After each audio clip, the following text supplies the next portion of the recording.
So I wrote a book called The Untied States of America, as opposed to the United States of America, in 2004 and published in 2005, and I did so with one very specific objective in mind. I have extraordinary admiration for Canada, the US, and Mexico.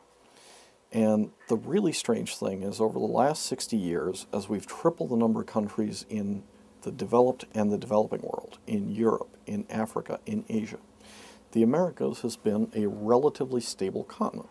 The last truly new border we have is Panama in 1903. I can't tell you how unusual that is, right?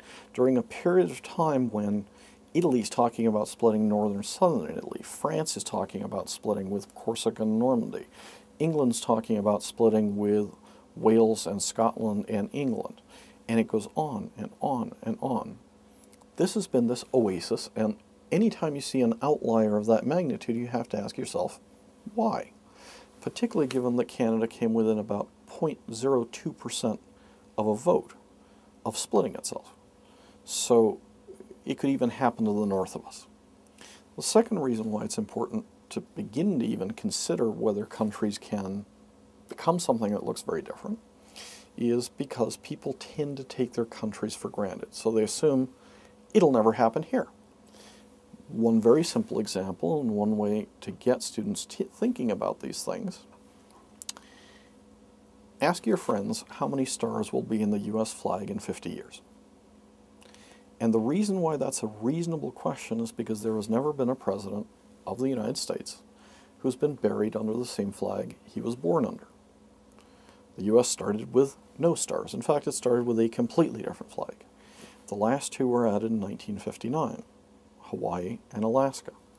Until there's a president born after 59 that dies with no change in the flag and no change in the number of states, that will continue being a true statement. So if there hasn't been continuity, why would you assume continuity over the next 50 years? And if there isn't continuity, then you have to ask yourself, does it get bigger, which is the history of this country? Or, like almost every other country on the planet except Brazil, does it get smaller? And the first chapter of this book in 2005 unfortunately said, one of the things that the United States is going to face, and it's going to be really ugly, is a financial crisis. And it's coming because of an excess of debt, because of an excess of leverage, because it's going to be concentrated in a few organizations that have way too much power and very little supervision outside of this. And it's probably going to be triggered by a real estate crisis, because real estate prices are way out of whack with what people earn. When people go back and they read that first chapter, 2005, it turns out to be not inaccurate. Use a double negative.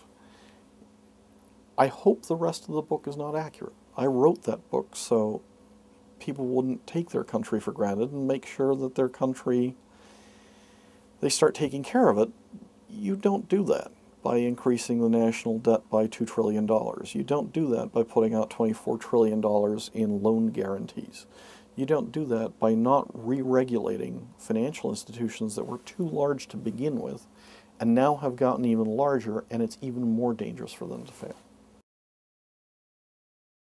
So look, the thing that's really important to understand is the last thing an empire traditionally does is drive itself into bankruptcy. And you've seen that with the great empires. I mean, when you go and you tour Europe, or you go and you tour Egypt, or you go and you tour Iraq, or you go and you tour Afghanistan, or India, or whatever, governments get to a point where they're illegitimate because people just give up on them as far as being leaders who have the country's interest at heart. The second thing that happens is they start borrowing an incredible amount and figure the next generations will just pay for it. And then the third thing they do is they get conservative and quit adopting new technologies. They start saying, I'm just going to shut the door and keep things as they are. When countries do that, they become wonderful subjects of archaeology museums. They create wonderful ruins, but they don't survive, and they don't survive for very long. If they do survive, they have far less independence. So one of the things that we have to do today is we have to look at where we're spending our money.